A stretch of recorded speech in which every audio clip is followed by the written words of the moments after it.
Assalamualaikum warahmatullahi wabarakatuh. Saya dari kelompok 4 akan mempresentasikan hasil dari sprint 2 yang telah saya kerjakan. Jadi latar belakangnya itu agar dapat membedakan halaman antara student dan halaman antara instruktur atau dosen. Kemudian latar belakangnya itu agar mahasiswa tidak malu saat mengatakan dia sedang tidak paham materi yang diajarkan, sehingga dibuatlah fitur paham atau tidak paham agar dapat agar instruktur tahu bahwa ada mahasiswa yang tidak paham saat sedang dijelaskan. Masalah yang ada yaitu sulit membedakan siapa teacher dan siapa student pada aplikasi. Kemudian bagaimana cara kita membedakan bahwa fitur ini untuk teacher dan fitur ini untuk student. Sebenarnya fiturnya itu sama-sama paham atau kurang paham. Hanya saja pada student hanya bisa diklik saat kurang paham atau saat paham. Namun pada teacher akan ditampilkan berapa jumlah orang yang tidak paham atau yang paham. Kemudian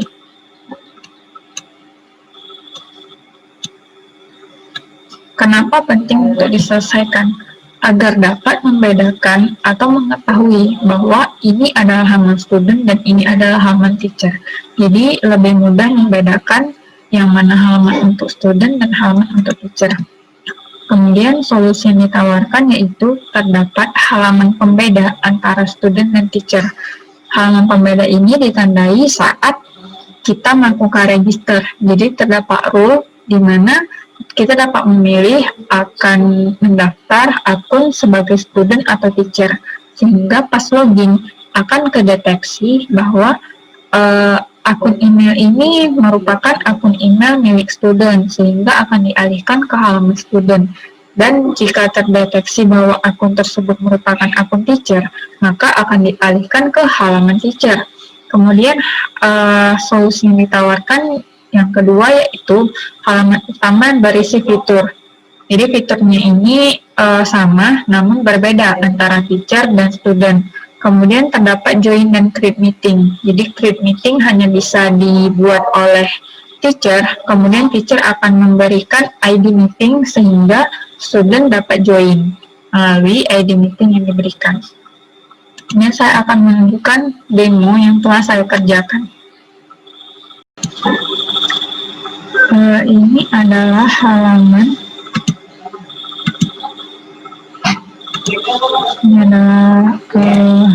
yang saya kerjakan. Jadi di sini saya pisahkan agar lebih mudah saat penulisan. Nah, ini merupakan demonya. Jadi ini adalah akun yang sebelumnya sudah saya daftarkan. Ini adalah akun student. Kemudian kita berhasil login. Nah, ini adalah halaman student page-nya. Jadi sini kita dapat join meeting. Kita dapat enter meeting ID yang telah dibuat oleh teacher. Di sini kita masih manual karena belum dihubungkan ke database, karena kendalanya di sini untuk database teacher-nya yang telah dibuat oleh teman saya terjadi error. Join, nah ini reaksinya. Saat tidak mengerti, tekan don't understand jika kurang paham, not really understand, dan jika paham kita dapat tap understand. Nanti di akun teacher akan muncul berapa orang. Ini adalah drawer. Jika kita mau leave meeting, kembali lagi ke sini. Nah, jika kita logout, dia akan kembali. Jika kita masukkan, ini adalah akun teacher yang sudah saya daftarkan sebelumnya. Di sini kendalanya saat diklik belum terhubung ke halaman teachernya. Jadi kendala saya untuk di database teachernya yang sudah dikerjakan oleh teman saya, saat saya jalankan di tempat saya, di laptop saya mengalami kendala, tidak bisa jalan karena masih error. Dan dari kemarin sudah saya selesaikan tapi belum juga selesai. Kendala errornya di mana saya juga tidak tahu, tapi akan saya coba lagi nantinya. Terima kasih. Assalamualaikum warahmatullahi wabarakatuh. Assalamualaikum warahmatullahi wabarakatuh. Baiklah, saya Yusuf Kardawi akan mendemokan apa yang telah saya kerjakan pada sprint kedua ini. Yang pertama, saya telah mengerjakan halaman about application ataupun halaman yang memuat tentang aplikasi Konfekno yang akan kami kerjakan, yang sedang kami kerjakan. Berikut adalah tampilan halaman tentang aplikasinya, yaitu sebuah halaman dengan upbarnya about Konfekno dan teks dalam halaman ini. Konfekno application is a real-time material review created by 4MF Group. Hanya ini teks pada halaman about Konfekno, dan about Konfekno juga terdapat sidebar-nya. Pada sidebar ini saya masih mengambil foto profile dan backgroundnya ini saya ambil dari internet. Seharusnya foto profile ini terhubung dengan database, yaitu disesuaikan dengan profile dari pengguna masing-masing.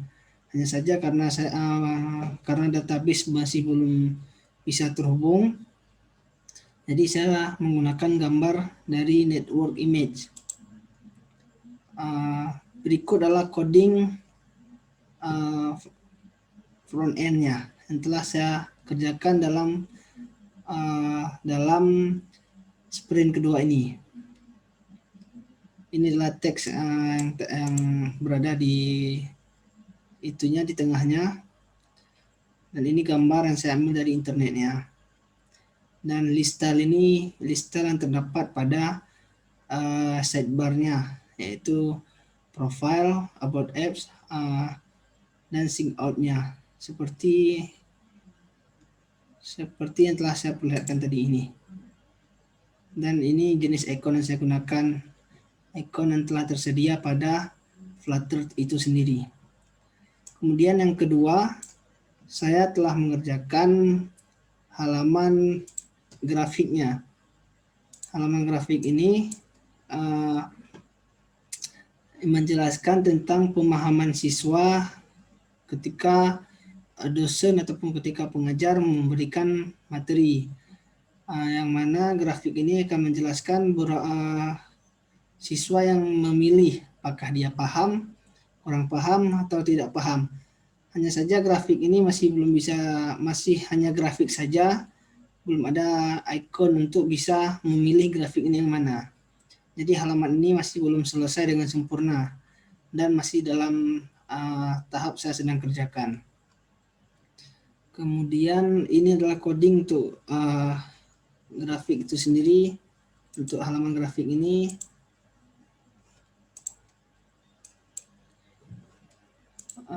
adalah codingnya.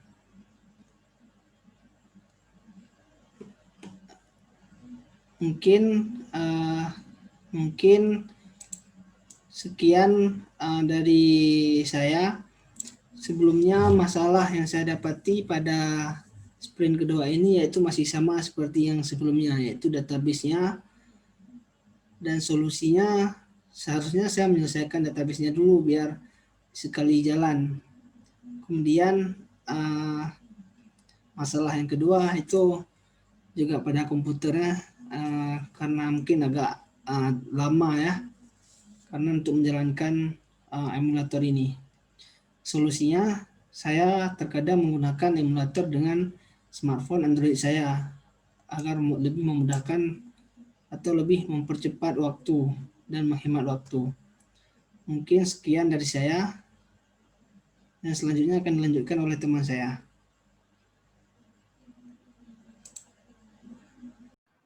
Baiklah, saya akan menjelaskan demo fitur dari aplikasi yang telah saya kerjakan pada sprint 2 kali ini. Yang pertama ada halaman home atau beranda dari studennya. Nah, di sini menampilkan beberapa informasi dan tombol yang digunakan untuk join atau create meeting. Nah, beberapa kendala pada membuat halaman ini yaitu ketika codingnya dijalankan tidak bisa di deploy ke device Android-nya, sehingga saya harus kadang-kadang membuat sebuah trik untuk ke deploy ke device-nya. Yang kedua, kadang-kadang ketika build Grejala sering terjadi error. Nah, kendala selanjutnya yaitu kadang-kadang internet sering jelek jaringannya, sehingga ketika mengambil package dari internet kadang tidak berhasil. Berikutnya saya akan menampilkan tampilan untuk halaman dari aplikasi tersebut. Nah, di sini terdapat beberapa informasi. Ada menu bar yang menampilkan menu, nanti ada logout dan lain-lain. Ada profil, ada nama dan email dari usernya, di sini yaitu student. Ada tombol join meeting dan informasi tentang meeting today. Selanjutnya, saya akan menjelaskan kode untuk home instrukturnya. Nah, di sini sama seperti student, perbedaannya ialah di instruktur dapat membuat perbedaan di join menjadi create meeting. Kendalanya sama seperti ketika membuat halaman student, kadang package-nya tidak terconnect dengan Visual Studio Code-nya karena jaringan lag, kemudian tidak terdeploy ke device Android-nya, dan kadang-kadang sering terjadi error pada Gradle. Berikutnya saya akan menampilkan tampilan aplikasi dari untuk instruktur ya. Nah, semuanya hampir sama dengan pada student, namun perbedaannya pada tombol di sini yaitu create new meeting. Untuk lainnya sama, ada menampilkan nama, email, dan no meeting today. Hanya segitu saja, nanti akan dilanjutkan oleh kawan saya. Terima kasih.